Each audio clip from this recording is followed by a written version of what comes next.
Corona महामारी के दौर में इंदौर में शासन प्रशासन की अच्छी पहल देखने को मिली है। रेसिडेंसी कोठी में राशन पात्रता पर्ची बनाने को लेकर बैठक हुई, जिसमें जनप्रतिनिधियों के साथ ही प्रशासनिक अधिकारी शामिल हुए। बैठक में तय हुआ कि गरीबों के लिए राशन पात्रता पर्ची बनाई जाएगी, जिसके तहत पात्र लोगों को पात्रता पर्ची बनाने के लिए आवेदन करना होगा, जिसमें उन्हें 5 माह का राशन मुफ्त मिलेगा। आवेदन करने के 3 दिनों के भीतर ही पात्रता पर्ची बन जाएगी, जिसके माध्यम से गरीबों को 5 माह का राशन मुफ्त मिलेगा।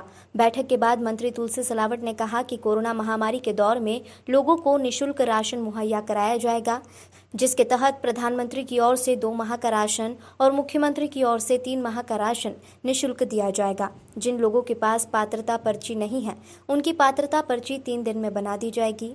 सिलावट ने कहा कि जो भी राशन दुकान वाला निःशुल्क राशन देने के साथ किराने का सामान देने के लिए दबाव बनाएगा, उसके खिलाफ कड़ी कार्रवाई की जाएगी। मंत्री उषा ठाकुर ने कहा कि भाजपा ने अपनी संवेदनशीलता का परिचय देते हुए आयुष्मान कार्ड धारक को निःशुल्क इलाज देने का प्रावधान किया है। साथ ही जिसके पास पात्रता पर्ची नहीं है, उसके लिए 3 दिन में पात्रता पर्ची बनाकर राशन देने का काम किया जाएगा। पहले भी 4 महीने का अनाज एक साथ दिया था, इस बार 5 महीने का अनाज एक साथ। सुनो, ये राशन का घोटाला नहीं हो रहा है, ये आपके संज्ञान में होना चाहिए। ये मेरी बात सुन लो, आप बोल रहे हो तो मैं सुन रहा हूँ। ये कर रहे हैं, किराना का सामान उनको दे रहे हैं, और मैं फिर कह रहा हूँ राशन का घोटाला होगा तब जो कड़ी कार्रवाई की थी, कड़ी कार्रवाई जारी रहेगी।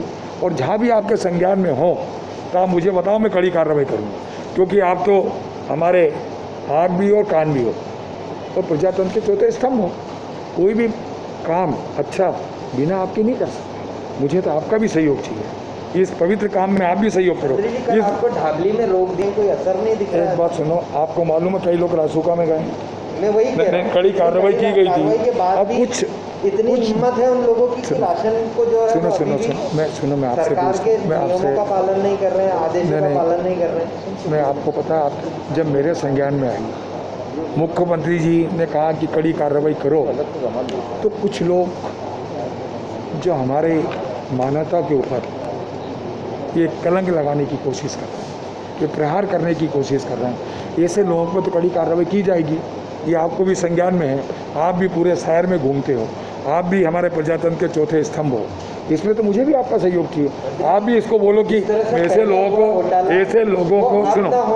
ये भी हम सुनिश्चित करें कि अपनी इस बैठक में इस बात पर भी जोर दिया है कि जो पहले जिस तरह से राशन माफियाओं ने घोटाला किया था, 114 दामोदर नगर,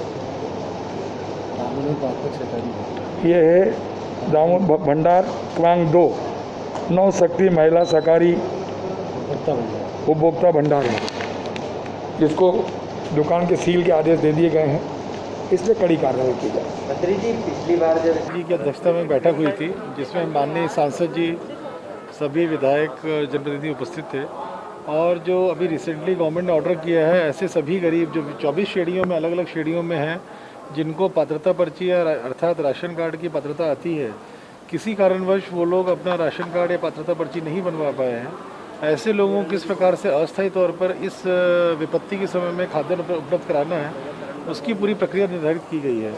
तो उसके लिए हम लोगों ने मीटिंग ले ली है सभी अधिकारियों की, नगर पंचायत हो गई, ग्रामीण पंचायत हो गई, और सभी जगह शहर में सभी जगह मीटिंग्स लेके कर्मचारियों को ब्रीफिंग दे दी गई है। नगर निगम इंदौर क्षेत्र में आयुक्त नगर निगम, ग्रामीण क्षेत्र में सीओ जिला पंचायत, ये इसमें प्रभारी अधिकारी रहेंगे, और सभी आवेदन नगर निगम में वार्ड स्तर पे हम लोग अलग अलग स्थान चिन्हित कर रहे हैं, बैनर लगाए जाएंगे, स्कूल होंगे या कोई प्रमुख स्थान होगा। इसी प्रकार से ग्रामीण क्षेत्रों में सभी पंचायत यूनिट रहेगी जहाँ पर आवेदन रखे गए हैं। नगर पंचायत स्तर में जो कार्यालय रहेगा नगर पंचायत का, उसमें आवेदन दिए जाएंगे। जैसे ही आवेदन भर के देंगे हितग्राही जो इस 24 कैटेगरी के हैं और जिनकी पात्रता पर्ची नहीं बनी है, उन्हीं घोषणा के आधार पर उसको हम लोग पोर्टल में लोड करेंगे। हमारा जो फूड इंस्पेक्टर है उसको डीएसओ लॉगिन से उसको अप्रूव करेगा, भोपाल जाएगा, और प्रयास ही रहेगा कि 3 दिन में अस्थायी पात्रता पर्ची जारी हो जाए, और उसका जो पीरियड रहेगा 3 महीने के लिए रहेगा। इस बीच में 24 कैटेगरी में से जिस भी कैटेगरी के लिए उसने अस्थायी पात्रता पर्ची बनाई है, अगर उसकी फाइनल उसमें उसका पंजीयन हो जाता है उस कैटेगरी में, और वो फाइनल पंजीयन का रिकॉर्ड सबमिट करते हैं उसी पोर्टल पर उसी जगह पे, तो वो पात्रता पर्ची स्थायी हो जाएगी। देखिए, मैं इसके लिए बधाई दूंगा इंदौर ज़िले के ग्रामीण जनता को जो हमारे जनप्रतिनिधि हैं ग्रामीण क्षेत्रों में उनके अवेयरनेस को, जागरूकता को, इसके लिए प्रभारी मंत्री जी द्वारा पिछले 10 दिन में अंदर हम लोग सब लोग गए थे, माननीय सांसद जी गए थे, माननीय जो ग्रामीण क्षेत्र के विधायक जी सभी लोग थे उसमें, अलग अलग जाके हम लोगों ने मोटिवेट किया था, सबको बतलाया था कि जो संक्रमण रोकना है तो गांव के अंदर बाहर कोई ना जाए, जनता कर्फ्यू लगाएं, ये भी बहुत बड़ा मीडियम है संक्रमण को रोकने का। उसका ग्रामीण क्षेत्रों में गाँवों ने पालन काफ़ी हद तक करना शुरू कर दिया है। जिन क्षेत्रों में हम लोग गए थे वहाँ सभी गाँवों में इसका पालन हो रहा था। ढावली में बहुत ही अच्छा पालन था उसका, और बड़े एक्टिव कार्यकर्ता लगे थे, अंदर बाहर जाने नहीं दे रहे थे, रिकॉर्ड रख रहे थे। हमारा कोटवार भी सहयोग के लिए लगा हुआ था। और कल ये भी निर्णय लिया गया है कि ऐसे जो गांव हैं जहां सब जनता कर्फ्यू लगे हैं, हर गांव में थाने से एक सिपाही नॉमिनेट होगा कि वो इंचार्ज रहेगा। अगर जो लोग जनता कर्फ्यू लगा रहे हैं उनको गाँव में अंदर किसी रहवासी से कोई परेशानी हो रही है इस जनता कर्फ्यू को लगाने में, तो वो कंसर्निंग जो कांस्टेबल है थाने का, वो उस चीज़ को आगे सॉर्ट आउट कराएगा और इनको सपोर्ट करेगा। ये भी कल प्रभारी मंत्री जी ने निर्देश दिए हैं डीआईजी साहब को। देखिए अभी जैसे आज इंदौर ज़िले में 30 सेशन साइट दी गई हैं, उसमें संख्या बहुत कम है ये। तो जब तक ये वैक्सीन के लिए ज़्यादा सेशन साइट नहीं खोलेंगे हम लोग और हर सेशन साइट पे हम लोग 200 का टारगेट नहीं देंगे, तब तक ये चीज़ नहीं होगी। अभी हम लोग चूँकि कम साइट दे रहे हैं, जैसे ही हम लोग ऑनलाइन रजिस्ट्रेशन करते हैं 5 मिनट में सारे स्लॉट्स बुक हो जाते हैं।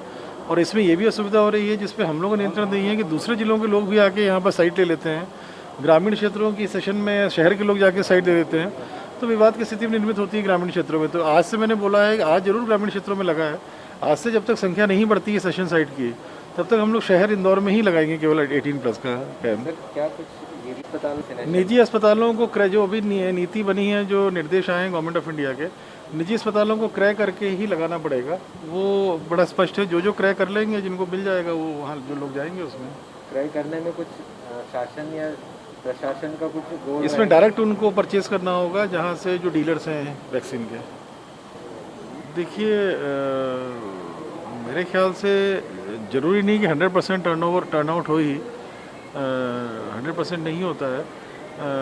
पर अभी ऐसी कोई मुझे इन्फॉर्मेशन नहीं है कि समस्या हो रही है। हम लोग जो फील्ड में जा रहे हैं, ग्रामीण में ही घूम रहे हैं आजकल, तो उसमें कुछ केंद्रों पे गए भी हैं हम। जब लाइन लगी हुई थी, पर सामान्य तौर से लाइन लगी हुई थी, ऐसा कोई असुविधा वाली बात नहीं दिखी मुझे कहीं भी। अगर कोई स्पेसिफिक अगर आपको इन्फॉर्मेशन है असुविधा की तो मुझे बतलाएं, तो मैं देख लूँगा उसको।